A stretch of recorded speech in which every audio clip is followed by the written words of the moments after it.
Paneer curry అండి. Taste అయితే చాలా బాగుందండి. హాయ్ ఫ్రెండ్స్, టుడే మా ఇంట్లో స్పెషల్ వచ్చేసి పన్నీర్ కర్రీ అండి. ఫస్ట్ టైమే చేశానండి. నాకైతే పన్నీర్ కర్రీ అయితే చేయడం రాదండి. అయితే నేను ఎలా చేశాను ఏంటి అనేది మీకు చూపిస్తాను. పదండి వీడియోలోకి అయితే వెళ్ళిపోదాం. ఇదిగోండి పన్నీర్ కర్రీ. ముందుగా అయితే పన్నీర్ ముక్కలను అయితే చిన్న చిన్న పీసెస్కి అయితే కట్ చేశానండి. వాటిని అయితే బాగా ఫ్రై చేశాను అనమాట. అవి బ్రౌన్ కలర్లో వచ్చేదాకా కూడా వాటిని అయితే ఫ్రై చేశానండి. అది అలా కలర్లోకి అయితే వచ్చినాయి. అదే పెనంలో అవి పక్కకు తీసేసిన తర్వాత జీడిపప్పులను కూడా వేసి వాటిని కూడా ఫ్రై చేశానండి. తర్వాత ఆనియన్స్, టొమాటో, ఈ జీడిపప్పు ఇవన్నీ కలిపి మిక్సీ పట్టానండి. తర్వాత గిన్నెలో ఆయిల్ పోసి అవంతా కూడా బాగా కలిపిన తర్వాత ఆ పన్నీర్ ముక్కలను అయితే వేసాను. ఫైనల్గా కర్రీ అయితే ఇలా ఉంది.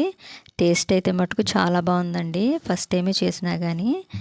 ఈ వీడియో నచ్చితే కనుక ఒక లైక్ చేయండి, కామెంట్ చేయండి. అలాగే మన ఛానల్ కొత్తగా చూస్తే కనుక సబ్స్క్రైబ్ చేసుకోండి. ఓకేనా ఫ్రెండ్స్? Bye friends.